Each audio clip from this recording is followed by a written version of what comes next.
Jimmy? As you know, it was March 13th, 1997. Going north, and we see the Arch of the Lights coming over the McDonald Mountains, just real slow, but in a formation, and it was obviously, it was a little irregular. Don't really notice that type of thing unless it's kind of like, oh, well, the airplanes don't really come that direction typically, or at least in that type of grouping. So I just assumed military helicopter, just the most logical thing. No, because there's no video left of it anymore. That's why. All the video of the actual craft has been confiscated. Like, it's gone. It's completely. I haven't seen a picture. I haven't seen an actual video of the actual craft I saw probably in a good 15 years. So it's all gone. Like, I have not seen a good video of it in a long time. So we go outside, and it's literally above us, because we're on Union Hills and Cave Creek. So it's like right here, right there. That's where the whole lineup was, just north of town, right? So we run from this trailer park, it was called Buffalo Ridge Trailer Park, but it was right just south of Union Hills. So you got to go west about, I don't know, maybe a block, and then there's this mountain preserve to the west of us. And so we went up to that area. There's a whole bunch of other cars out there parked. And there's all these people sitting in their cars doing the same thing we're doing, trying to get up closer to this, whatever we're seeing up there. And we're just staring at this stuff. Are you serious? We're all looking at each other going, is this really happening? Do you see all this? And this little preserve, there was all these people witnessing the same thing. I think it was probably between 7 and 9 p.m. Not really sure the exact time. I just know it was completely dark outside. And something caught my eye. And so I looked up, and as it's coming over the mountain, I can see it. I can see the tip of it. It was a V shape, and I could see the tip coming over the mountain. So I stood outside of the truck, and I watched for a minute, and slowly it just went over. And there really wasn't any noise like a jet noise. It was more just like a rushing air. It was very quiet, but it was huge. And I was like, holy moly, what is that? And so my husband looked up, and he was like, oh my goodness, what is that? So we stood outside and watched for a few minutes, and it just kind of completely went over us. Almost from like a northeast to a southwest type direction. It wasn't directly north-south. It kind of went at an angle.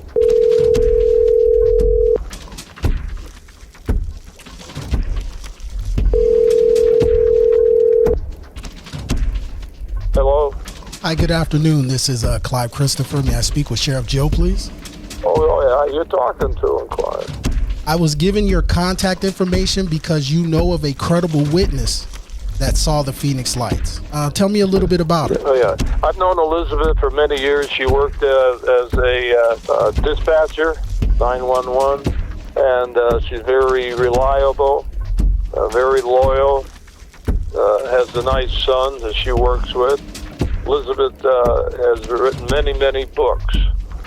And so she has a law enforcement background, journalism, and an honest person.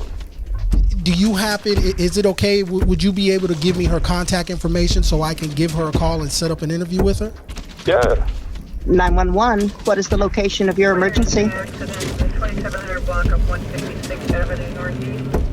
As far as UFOs, well, I don't know.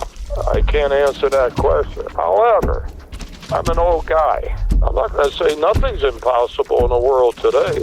So nothing's impossible. But Elizabeth, I think she saw some of these, and I wouldn't say it's wrong. It's not true. Who knows? There's evidence up there. What's the military doing? Is these all secret weapons they got flying around? Who knows? what's going on up there in the air. The military, of course, they're very, very quiet on these issues. But at least Elizabeth has the fortitude and the courage to speak out. Now, maybe if she did this 30 years ago, they'll say she's nuts. But right now, you can't say that because the way what we're going in this world, you never know what's going on. We got the high tech, we got all this, like the dark skies here, the telescopes, you can see everything. So how do you know? And who knows what they're going to see with that big telescope? They might see some aliens flying around. Who knows? I don't take anything for granted. I just told you. I go back in history. I'm 92. I'm 91 years old.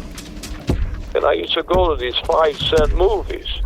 Flash Gordon and all that. I look at these movies. Aliens. I could go on and on.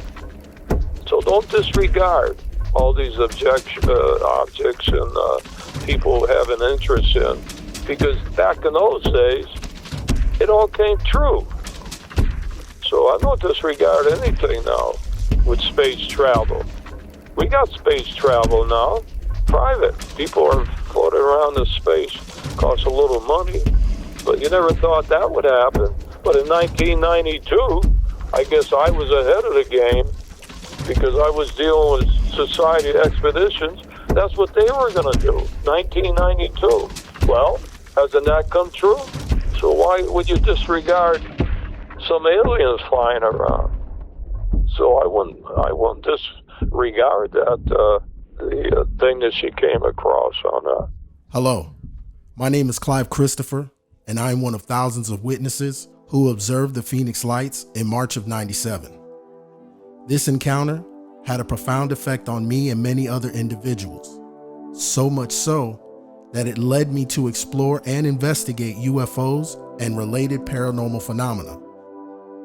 The Lights over Phoenix is a pivotal encounter in ufology unlike any other.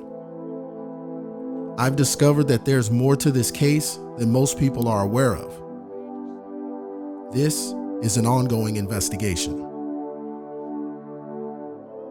Before we get into this interview with Elizabeth Compton, one thing you have to understand is that the Phoenix Lights was not just one event, and it was something that the military, our government, could not prevent. March 13th, 1997 was no accident. They've been doing this for years, since the 40s, engaging, capturing UFOs, alien technology. You need to know my reasoning for doing this is to actually show and do my best to give that experience, because every anniversary of the Phoenix Lights, it's not told right. It's told as one event that lasted maybe 2.5 hours. And that's what they want the people who were not here on the outside looking in to think what really happened.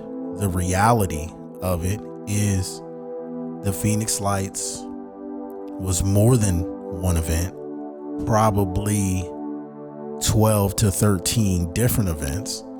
It lasted well into the morning hours of March 14th. There are some interesting facts that you may not know. This area was the military's best kept secret. From 1940 to 1946, Phoenix, Arizona was the testing ground they captured, and they knew what was to come in 1947. But one thing that they didn't expect was the invention of the portable air conditioner. An engineer invented the portable home window air conditioners, and this allowed for people to move west and live comfortably in Arizona, Phoenix, during the summertime. And at this time, that migration caused the city to grow and forced the military to pretty much take their operations to the Nevada desert. This is why we have Area 51. If you look at the records in the National Archives, if you look at the incidents in Project Blue Book, you'll quickly learn that Arizona has a very rich history of unidentified flying objects being spotted in the sky. There's even video of objects being taken out of the sky over Luke Air Force Base. You have the famous Travis Walton abduction. You have Incident 40, famously known as the Rhodes Disc. You have the Marana Air Base. You also have the Kingman sighting. The history of capturing alien technology in Arizona, it's nothing new. So when the Phoenix Lights happened, there was nothing they could do. Now, after, that's when you can begin to change the narrative and make it fit to what you want people to believe. But over 10,000 people witnessed something extraordinary. And the cover-up began the next day. Videos were confiscated. The men in black showed up at people's doors. None of the video photos from that first event exist. You don't see it on the news. You don't see it on the internet. It doesn't exist. Minor entry accident in the 2700 block of 156th Avenue Northeast. 911, what is the location of your emergency? And I was driving along, and it was cold out, and I had my window up, and I thought I saw something in the corner of my windshield that looked like not spotlights, but like light bulbs suspended in the middle of the air. And there was quite a few of them, maybe 10, maybe more, maybe more, but a few. I don't remember quite clearly. They were in a formation. They were in kind of like an arc, kind of a little arc. It wasn't necessarily a straight line. And I could kind of like coming up alongside them. Hi, my name is Elizabeth Compton. Started my law enforcement career in 1987 at the federal prison in Phoenix. And I graduated in 1989, and I started my police career at Youngtown Police Department on July 24, 1989. And I was a police dispatcher from 1989 until I finally got out in 2004. Well, I was the youngest of 10. My father and mother met during the war. It was one of these things. Oh, hi, how are you? Let's get married, okay. And then they had their own baby boom.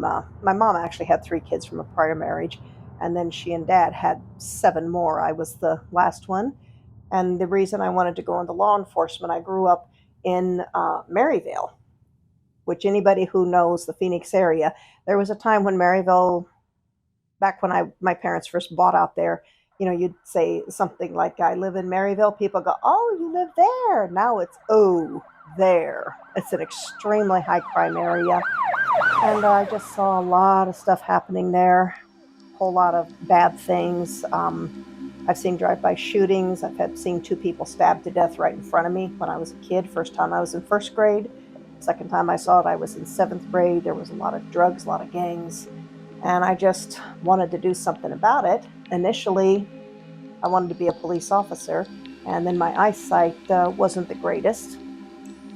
And then I ended up as a 911 operator, and then I realized the eyesight thing was actually a blessing in disguise, because if I would have been a police officer, I would have had to have actually touched some of those people, and I didn't want to do that. I realized later it was like, no, let the officers touch the icky people. I'll just do the background, get the calls, and do the paperwork. Actually, I didn't know where I was really going to go, because I got the criminal justice degree, and the reason I got the bachelor's degree, as I said, my eyesight wasn't the greatest, and I remember talking to someone at Phoenix Police Personnel. They said, well, if you get a bachelor's degree in criminal justice, and if you get a brown belt in the martial arts, and if you learn to speak at least 1 foreign language, which I did, I learned to speak German, Spanish, and sign language. I got the bachelor's degree, and I achieved the brown belt in martial arts. And I remember going back to Phoenix Personnel, and I asked them, will you waive the eyesight requirement? And they said, not unless you get radiokeratotomy. And if you remember that's when they actually took the the knife or whatever, and they would actually cut into the lens, and I said no. So I wasn't sure what I was going to do, and then I found out that Youngtown Police was hiring, and I thought, well, it's a civilian job, at least it's something. I didn't know what I was going to do with a degree. Then I walked into Youngtown, and the police chief said, "You are hired." And then it either went uphill or downhill from there, depending on your perspective.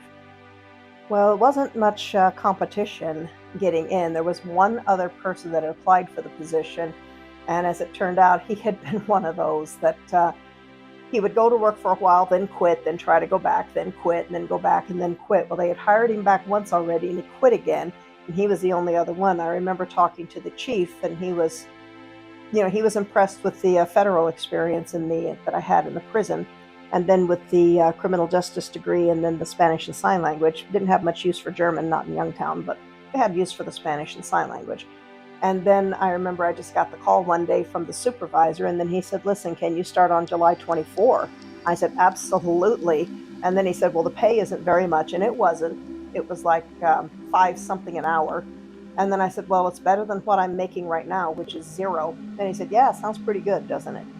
When I started, I found out that first day they had already given me a raise. I was going to start at 7 something an hour, so I was really happy about that. And I remember I got all dressed up because I didn't know how I was supposed to dress. They didn't require uniforms yet. And I remember I was so frustrated that first night because I was told to sit back and observe. And I can't learn just by watching someone else. I have to do it. And my whole first week was sit there and watch. And I remember they put me on radio on a Friday night swing shift. I was supposed to be on radio for 3 hours. I lasted 45 minutes. I didn't know where anything was. I hadn't been allowed to look anything up. I hadn't been allowed to do anything. And then all of a sudden I was there doing it all. Well, years later, I ended up becoming a trainer, and I did things a lot differently. I ended up training probably, I want to say close to 100 people. Well, actually, most of the time when we would get those types of calls, they were people that had mental issues. They were bona fide nuts. I remember we had one lady that used to insist the UFO would buzz the town and land on her roof, and she was a frequent caller. And then we had another lady. I remember one night we had like a burglary suspect or something, and we had called in the sheriff's office, Fox helicopter. Well, Fox came in, and of course they're shining the light down.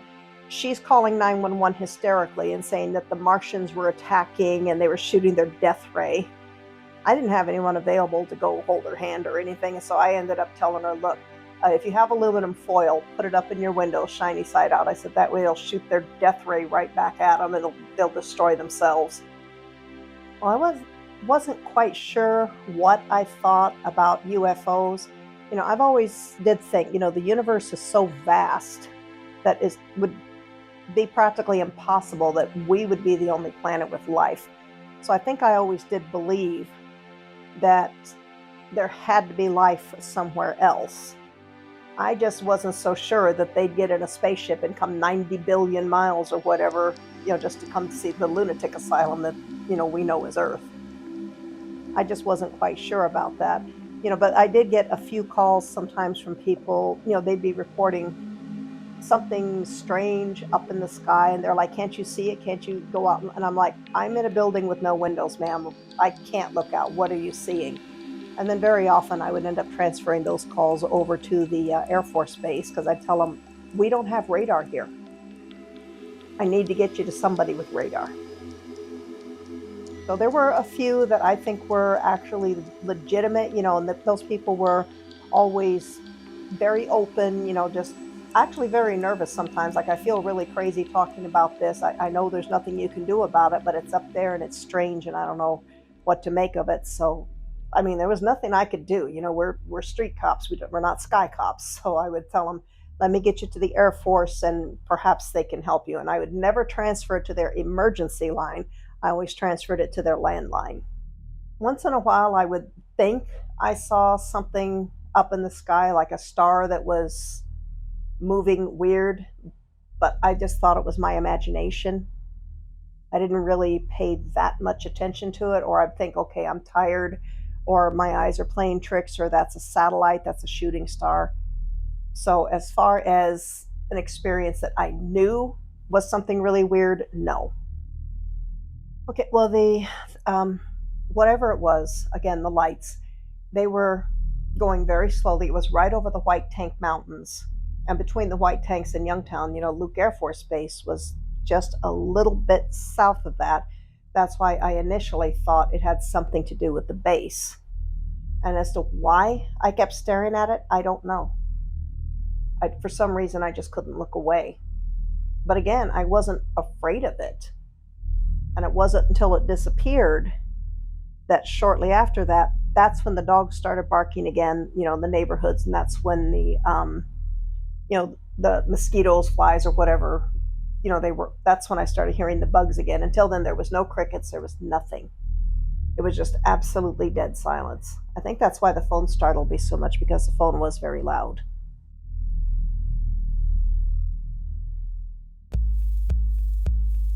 One thing about the many witness reports is how many lights there actually were and their color.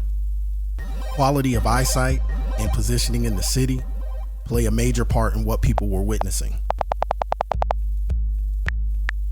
The first reports of the Phoenix lights come from Henderson, Nevada at 7:55 p.m. A set of lights in a V formation was observed traveling south.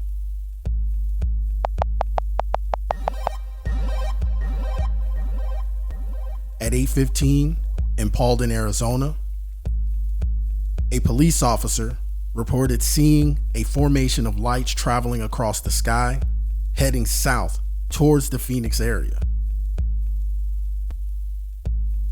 Also, around this same time, the Lay family, who was on Good Morning America, sees the same formation of lights in North Phoenix. Around 8:17 p.m. in Prescott, Arizona, residents reported seeing a formation of 5 lights that blocked out the sky as it traveled through. Also around that time, a report comes from the Prescott Airport stating a small Cessna plane had a near collision with a massive unidentified flying object that was traveling from the north to the south. At 8:20 p.m. at Sky Harbor Airport, a city transit bus with passengers notices a formation of lights coming towards them. They exit the bus and watch the lights fly south over the airport and travel towards the Tucson area. At 8:30 p.m., a motorcyclist traveling on the I-10 from Tucson to Phoenix notices a string of lights over the open desert floor. Okay, yeah, my name is Mark Lill, and I live in Tucson, Arizona, and I was driving from Tucson to Phoenix, and it was nighttime, it was dark, and I, just considering the way the land looked, I was somewhere between Picacho Peak and Eloy, where the ground is relatively flat. You can see out, onto the horizon, unobstructed for quite a ways. And I was driving along, and it was cold out, and I had my window up, and I thought I saw something in the corner of my windshield that looked like not spotlights, but like light bulbs suspended in the middle of the air. And there was quite a few of them, maybe 10, maybe more, maybe more, but a few. I don't remember quite clearly. And so I rolled my window down, and I was looking out over there, and I thought I was looking at the top of a blimp, and I thought, I know it doesn't make any sense, but light bulbs aren't necessarily on the top of a blimp. But I didn't know what I was looking at, and I realized, no, I can see under it. That's not near the ground. That's way up there. And I thought, what is that? Because they were in a formation. They were in kind of like an arc, kind of a little arc. It wasn't necessarily a straight line. And I could kind of come up on them, like I was coming up alongside them, but they were way up in the sky. And I'm not really a conspiracy theorist. I'm not an alien believer. I'm not a UFO guy at all. So it didn't really occur to me that it was a UFO. It was more of a curiosity, like, what the heck is that anyway? And I kind of drove alongside it, and I could look at it. It didn't disappear. It hung right by me. And then maybe it was the way the freeway turned, or maybe it was something that this structure or this thing did, but it seemed to drift away to me deeper into the west while traveling north at the same time. But it didn't disappear. It didn't zip away. It didn't do anything like that. It was sort of a gradual movement, but they all moved together. They didn't move separately. At the same time, over 70 miles to the northwest, in Glendale, Arizona, a report comes in from the Kelly family. They reported seeing, while standing outside of their home, witnessed a V-shaped formation with multiple lights attached to a body traveling south towards the Estrella mountain range. How could the Kelly family and our motorcyclists see the same craft with 70 miles of distance in between them? At 8:32 p.m., a call placed from the Prescott Airport to Luke Air Force Base about a near collision with a Cessna plane and an unidentified flying object that just flew in their airspace.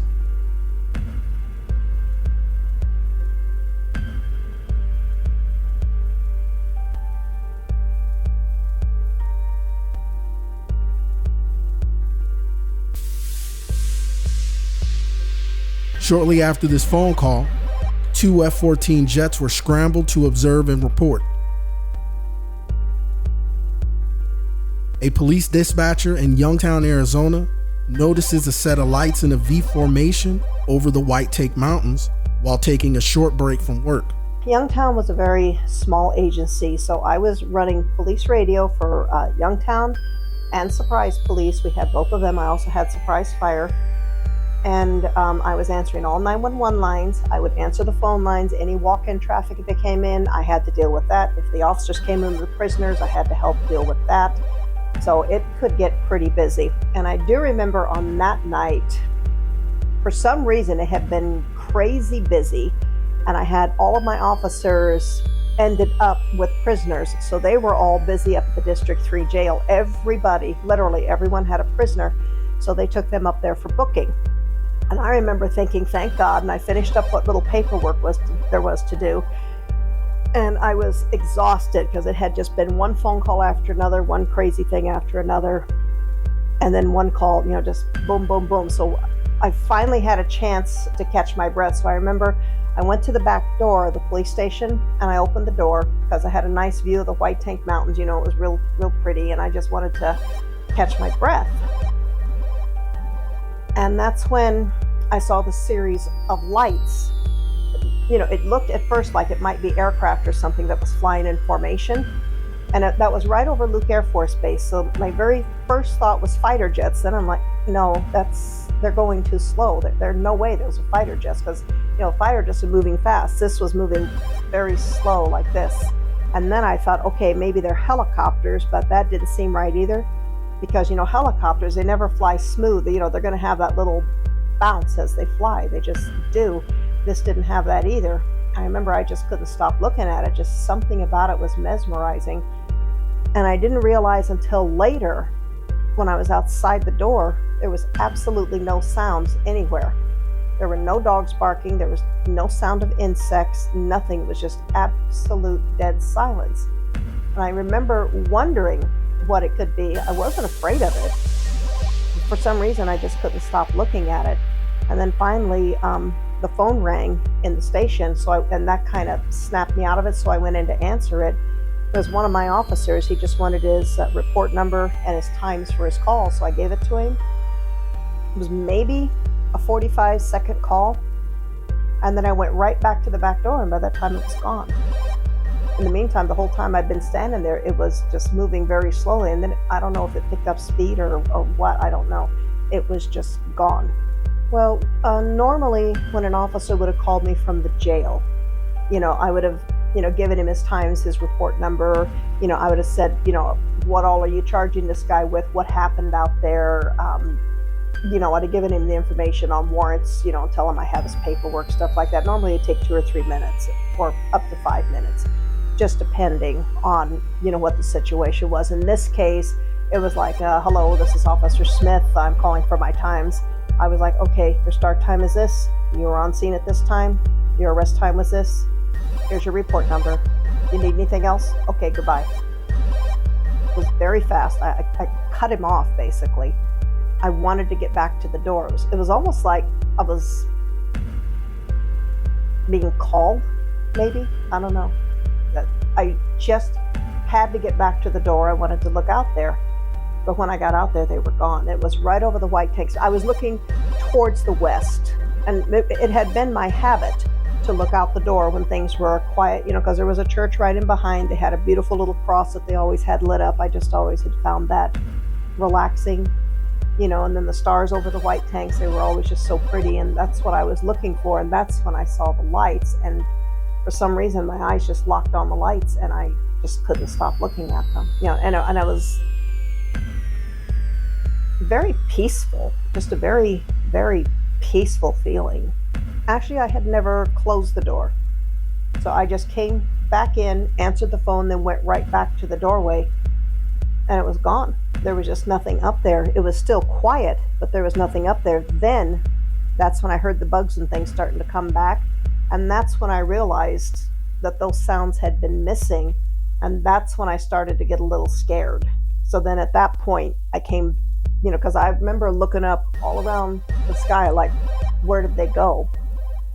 And then I don't know, I just started feeling scared at that point. And that's when I closed the door and I made sure and locked it. And I actually, a little embarrassed to admit this now, but I actually pulled a chair up and kind of, set it up under the doorknob. No one had a key to that back door, so if anyone wanted to come to the back door, I had to be the one to let them in anyway. Well, what was strange about that, the phones weren't ringing at all. Nobody was calling in. Looking back on it, I'm figuring people are probably still outside looking up at it. Nobody's calling. And it was only like about, I'm going to say maybe an hour left before the end of my shift, but I do remember because it was like a 30-minute drive, and there was a lot of lonely, isolated space between there and my home. And I just remember feeling very uneasy because I had to drive through those isolated areas to get home. So I remember when I got home, that was another thing I did. I did the same thing at home. I locked the doors and then I blocked the doors. And I don't know why I did that. I just felt so incredibly nervous and uneasy about it. Through interviews with other people, they do remember seeing 2 F-14s scrambled, but I do not. That doesn't mean it didn't happen. By the time that the lights left our site, we got back on the bus and traveled into downtown. So it's very possible that 2 F-14s were scrambled. This next report backs up those claims. The 2 pilots that were scrambled returned, and they are visibly shaken up. During their flight, the pilots noticed something out of the ordinary. Based off of the report that was given, they followed a V-shaped object that was in a straight line headed south. Both pilots said they witnessed a set of lights in a V-shaped triangular formation that was up to a mile wide. Shortly after their return, Luke Air Force Base goes on a full facility lockdown. From 9:45 to 10:30, over the Barry Goldwater Range, a string of lights is witnessed and observed by many people. The videos that are shown on the news during the anniversary show this event. In the early hours of the following morning, reports of strange lights continue to come in. One of those reports comes from a police sergeant who was patrolling Southeast Phoenix and saw lights traveling from the northwest in a formation to the south, heading directly towards him. He had called me, and as he knows, I don't talk about it. I've had people over the years asking about it. I really don't say anything much about it. But as far as public statements, I don't make. And the reason I don't make them is because I see myself as not only as a I don't want to say certified, I can't do another word, observer, but a verifiable observer. And then at the same time, what I was doing could be verified. Yeah, absolutely. I mean, You know what I'm saying? you were a cop. So in reality, that is a dangerous place to be if you have people who don't want something to be known. You get what I'm saying? Yep. So I kept it to myself, not to discuss with anybody or any group of people. And I've had people come to me all the time. And I just, one thing I ask people all the time, what happened to the light?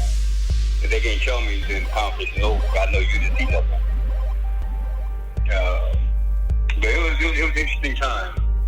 It was a really interesting time. I was a police sergeant at the time when all this occurred. I'm just starting my shift. My shift started by 8:30. 8:30 or 9 is when my shift started. I was working third shift at the time. At that time, I'm based out of Ahwatukee. There's a little substation there at 48th Street and Ray Road. And so I'm basically monitoring Ahwatukee and south side of Phoenix because there's no other sergeant or lieutenant around. At the time, they were busy on something else. So I had all Ahwatukee foothills and South Mountain side from Central to Tempe up to Van Buren. So I was a sergeant that whole area at the time because, like I said, those sergeants were busy and lieutenants. So I'm just out on patrol at the time. But I see everything from the other side of the mountain. Well, what I see are the lights coming from the west, like far west. Lights shaped in like a uneven boomerang, shaped like a boomerang, a triangle, moving a triangle, but like a boomerang with more lights on the left and more on the right. So it's coming westbound. I'm coming eastbound from the west, so I can't really tell what it's over because, like I said, I'm in Ahwatukee, driving towards the north side, and I see it coming. I'm trying to figure out what it is. And then I stop and just kind of watch it slowly move across the city. So I can't tell if it's going over Central Phoenix or it's going over South Phoenix. It's just big.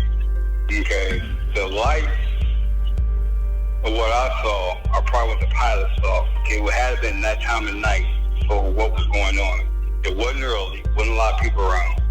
So it had to be late. That's why I keep hearing 8:30. I'm like, no, it couldn't have been 8:30. I wasn't even at work then. The light that I saw had to happen, really, I think it had to happen between 11 and 2 o'clock in the morning. And the reason I say that, because nobody was around. The police radio was quiet. I was listening for it. I was waiting to hear dispatchers say people are seeing things, but nothing ever happened.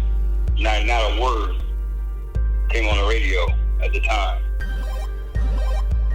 And I was so stunned by what happened, what I saw, that I went down to the precinct on Southern and 7th Street. I just went in and just stood there, walked around, see if anybody gonna say anything. Nobody said anything. Nothing came on the radio. No, nothing at all. And the first time I heard anybody mention anything about it was the next day. People were calling in the next morning about what they saw. Were they near the mountain ranges anywhere? I'm gonna say they were closer to the South Mountain Range than they were up north. Because I thought they were flying over South Phoenix, the way I'm looking at them, but it's so big. So they could have went from South Mountain, the flight was spread from South Mountain to the Cardinal Stadium. I just couldn't tell. They were very wide, but they were close to the mountainside. March 14th, in between 4 and 5 a.m., an entry-level journalist places a call to Luke Air Force Base and gets information from base personnel about some of the events that took place the previous night. The journalist and the 2 pilots have been completely erased from record. And I remember when I went in the next day, the Phoenix lights by then, that was all over the news. That was all anyone was talking about. Some of the officers, they were like making fun of it, just like, oh, haha, the Martians were coming and whatever. And all these people, none of them had seen it. They had been booking inside the jail where there's no windows, nothing to look out. So none of them had seen it. And then they were just laughing and cracking jokes and stuff. So I remember I told them, well, when you guys were all booking, I looked outside. I thought I saw something. And that's all I said. And then they kind of startled and, oh, did you see Martians? I said, nah, it must have been fighter jets. And then I just turned my back. I didn't say anything else. I did not want to subject myself to ridicule and believe me, cops can be brutal. They can be very brutal. And I just didn't want to be an easy target. I think mostly I was in denial because when I had heard about the Phoenix Lights, I had heard about something going north, something going north up to 51. It wasn't until like a couple years later I heard about others that had seen something going south. I just kind of tried to block it out. And I remember I kept telling myself, couldn't possibly have been that because the one that everybody saw was going north and what I saw was going south. I didn't want to think that there could be a second one or that maybe something was just circling. I didn't even want to think about it. So I tried to put it out of my mind, but I never really could. And I just remember, well, pretty much after that, I was always pretty nervous about driving alone at night, which I had to do quite a bit because, the nature of the job, the hours. I stopped doing a lot of ride-alongs with the officers too. I just didn't want to be out there. Well, especially with stuff coming out now that the government knows a lot more than what they've let the people know. Yeah, I am a believer. There's something going on. And I'm not going to discount it. I'm not going to say that there's no UFOs, there's no aliens. I'm not going to say there's no, what do they call it, the undersea objects, that come up from, I'm not discounting anything anymore. And as far as, you could tell when someone was totally nuts. And then you could tell when some people were just very disturbed by what they were looking at. And I guess there was always that little nagging thought in the back of my head, like, if I talk about it, something's going to happen, either something to do with UFOs or the government. I remember hearing all those stories about men in black, going to see people if they reported a UFO or this or that. Yeah, I just didn't want to bring anything down on myself. Now I'm at the age that I just don't care anymore. And it's time to just go ahead and talk about it, and then other people are coming forward too with stuff that they've seen, they've known. It's like, at least thank God I'm not the only one, and I saw what I saw and, make of it what you will. But I'm not, this is something that I saw, I experienced, and I'm not going to hide from it anymore. And I'm not going to hide it, and you can accept it or you can not accept it, whether you do or don't, that's not my problem. My thing is, I saw it. I would say document it, document. Come forward, get your testimony out there, so that way nobody can deny it later. Because, even now there's people that deny the Holocaust ever happened, despite all of the documentation. And that's what I would tell police officers now. Like, you know what? You don't have anything to be ashamed of. There's nothing you need to hide from, and it's, if it happened to you, you need to get it out there. And you need to share that, and you need to let others like yourself who may have had those experiences, let them know they're not alone. Because that's something else that kind of freaked me out was I thought I was the only one, maybe at least I knew I was the only one at my department that saw it. And I wanted to keep my mouth shut just simply because I didn't want to face the ridicule. But now it's like, you know what? Anybody that's going to ridicule you, that's their problem. You need to come out and you need to be honest. You need to tell what you know. Even if you don't think you know anything, you need to tell what happened. Well, for one thing, do your research. There are a lot of fake reports. I mean, anybody can come up and say, oh, I saw this or I saw that. It happens. It happens with any conceivable subject whatsoever. But, don't be afraid of it. Do your research. What is it they say? Trust but verify. Go with the more reputable ones. And again, if you see something, don't be afraid to talk.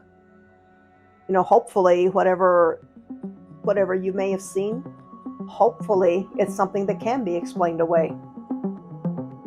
that would be something that I would actually prefer to come out. Oh, this was something new that the military was testing. I would so much rather know it was something like that rather than think possibly it was something hostile. I have interviewed 273 people. None of them have reported seeing the Phoenix lights moving at very high speeds.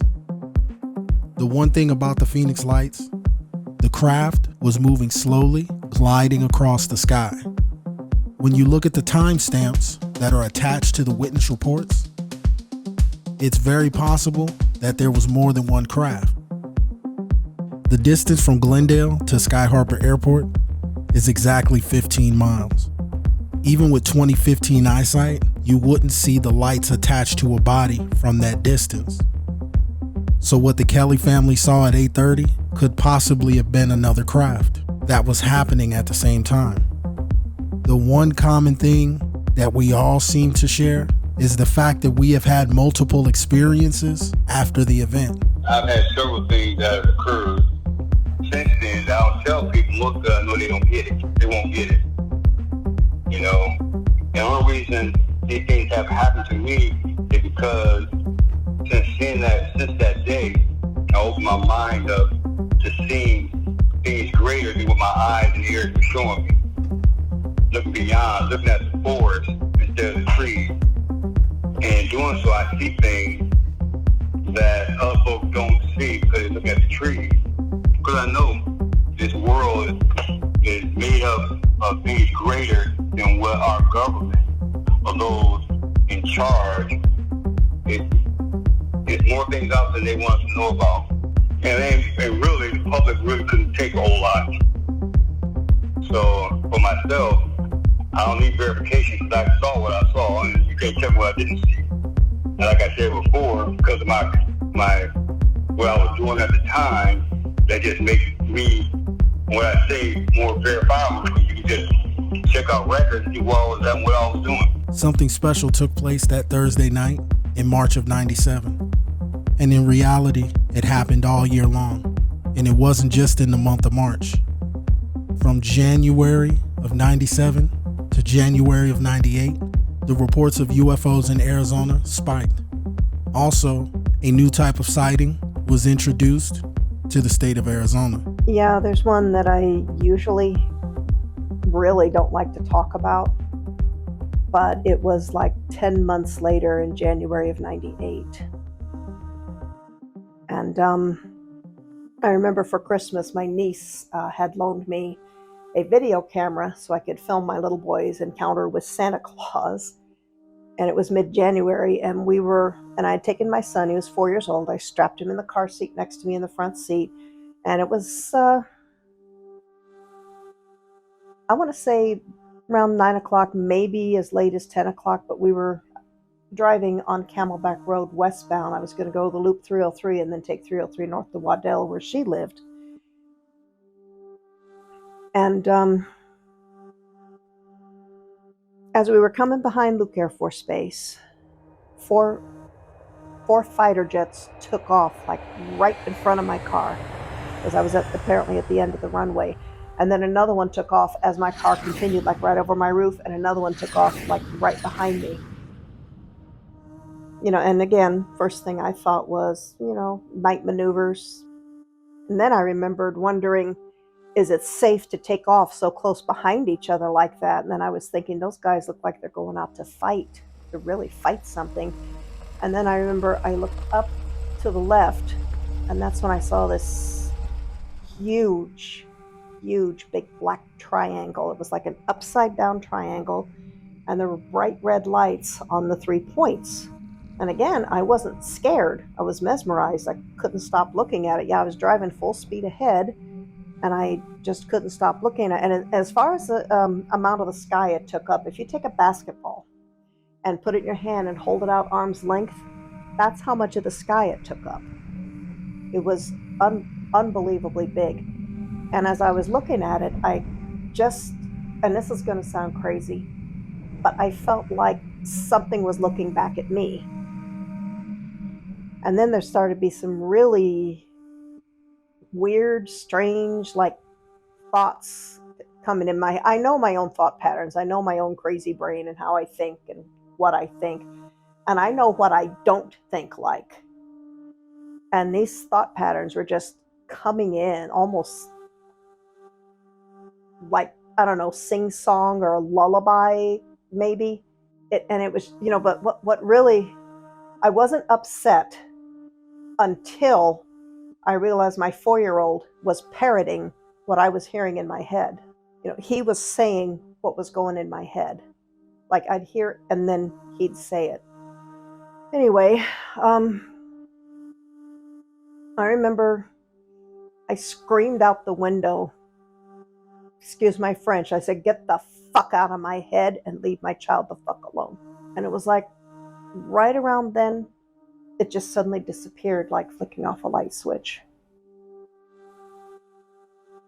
And then I saw the fighter jets. They had gone real high. You could barely see the jets. All you could see was like their lights, little tiny lights. And they were flying all over the skies like they were looking for it or something.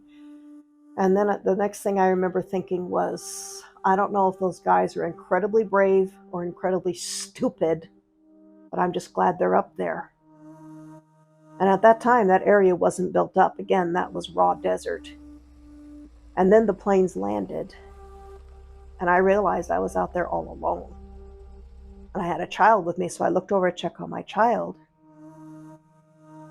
And what really freaked me out was his car seat was in the back seat. And I don't know how it got there. And he was laying on the seat next to me. He was in the fetal position.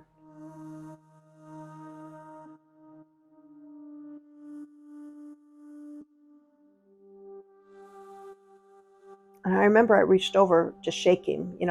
I thought, he's asleep. He's got to be asleep. And you know how if a kid is sleeping, you shake them, they'll like stir or something like, he didn't do that. I raised his hand and dropped it. It was like he was dead. And I remember I got so damn scared, and I checked his pulse, I checked his respiration, and I'm still going full speed ahead towards the Loop 303. And he's breathing. He's got a good, strong pulse. I just can't wake him up. Since I was almost at my niece's anyway, I went ahead and went up there, and she asked, "Where's your son?" I said, "He's asleep."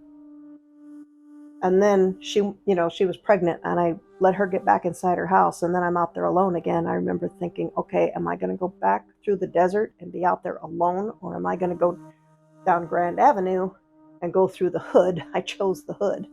And I remember I broke all speed records getting home, and I couldn't wake my son. And I remember I carried him inside the house, and I put him on my bed. And he didn't move all night. I sat by him all night. Again, I kept checking his pulse, his respiration. It was normal. It was fine. I just couldn't wake him up. I remember wondering, what am I going to do? I mean, what was I supposed to do? Take him to the hospital? Well, you see, Doc, there was this big UFO in the sky, and the Air Force chased it, and now I can't wake him up. Oh, that would have gone over great, wouldn't it? I didn't know what to do, so I just sat there with him. And then the next morning, his eyes just popped open as normal. And then he sat up and he said, "Mama, is it time to take the camera back to Tata?" And I said, "We took it back to Tata last night." I said, "Don't you remember? We got in the car." I said, "Don't you remember? We went by the Air Force. You remember the planes? Do you remember the planes taking off? They took off right in front of us." I didn't say anything at all about the craft or anything. I said nothing about that. And my child had the most blank look on his face. He's never had a blank look on his face like that before or since. And I kept asking him, "Don't you remember? Do you remember the planes? You don't remember getting in the car? You don't remember going?" And then he just looked at me, and then finally he turned away and said he was hungry. And to this day, he has no memory of that night. I remember I was going to look in the newspaper the next day, and sure enough, there was an article in there, something about it, and they're saying people were calling in about it. And this is when I knew I did the right thing and not taking him to a hospital or anything, because the Air Force had said, "Oh, we got no calls. No, we didn't scramble. Nothing happened. We've heard nothing." back to your lives, citizens. There's nothing to see here. They absolutely denied anything had happened. And I knew that was a bald-faced lie because I saw those fighter jets take off. I had wondered, should I call the base? Should I not call the base? And I decided not to because I was just too scared and I didn't know what they might do, especially if I told them, what happened with my son and the car seat. I didn't know what to expect or anything. I just was scared. And I pretty much kept quiet about that from, there's been a few trusted people I've told about, but for the most part, I just didn't talk about it. I never even told my mom. Honestly, I have no idea. Unless it was, I don't know, some kind of a reconnaissance thing. But what were they looking for? That's the thing I can't understand is what were they looking for? I'm not going to say there's any evil aliens. I'm not going to say there's any benevolent aliens. If there were any, I think they're probably, just like us in some ways. They're curious or doing exploration, whatever. But as to why they chose Phoenix, why that night, why any of it happened, I have no idea. And that's the part that scares me, is because it is unknown. And to this day, nobody really knows anything about it.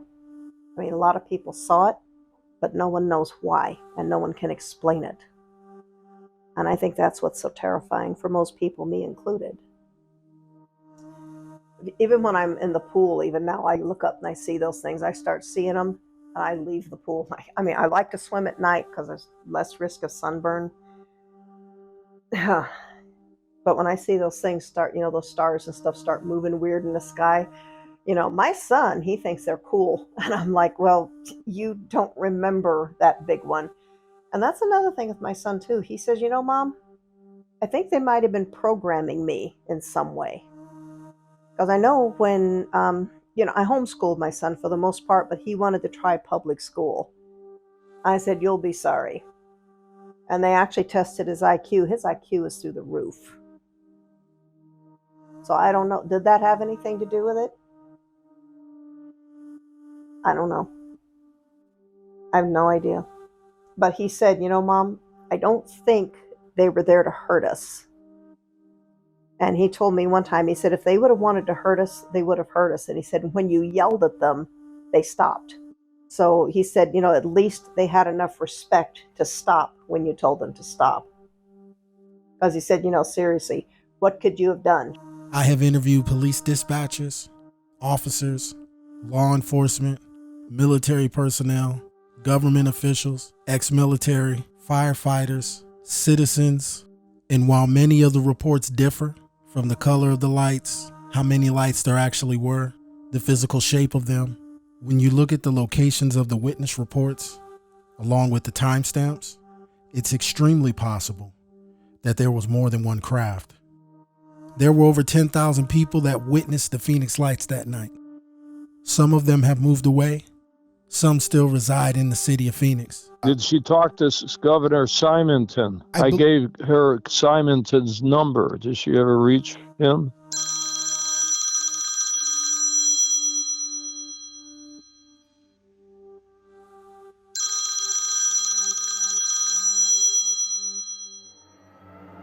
To all my fellow seekers of the unexplained, we've discovered aspects of this complex and bizarre UAP incident that are not a part of the mainstream narrative. The question is why?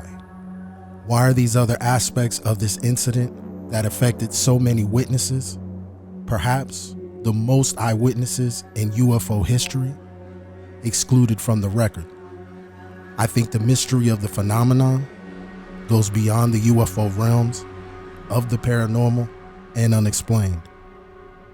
The investigation continues. Good afternoon. This is Clive. I'm looking for Clive Christopher.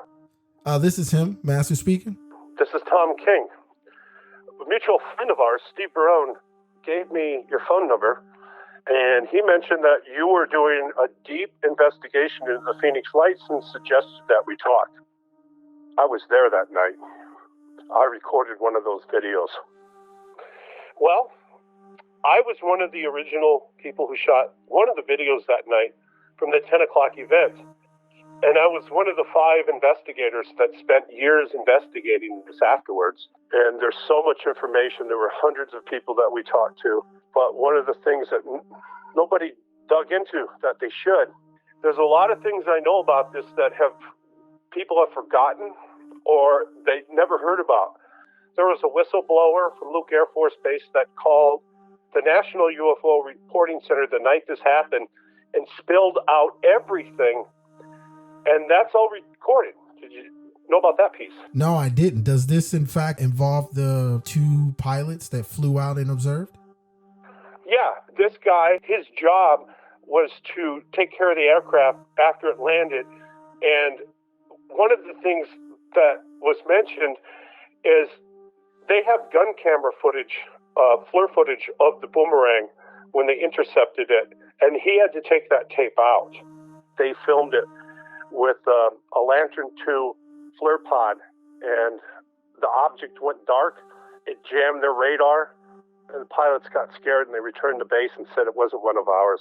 The tape was sent to Washington, D.C. It was covered up and never seen by anybody. Not many people even know this event existed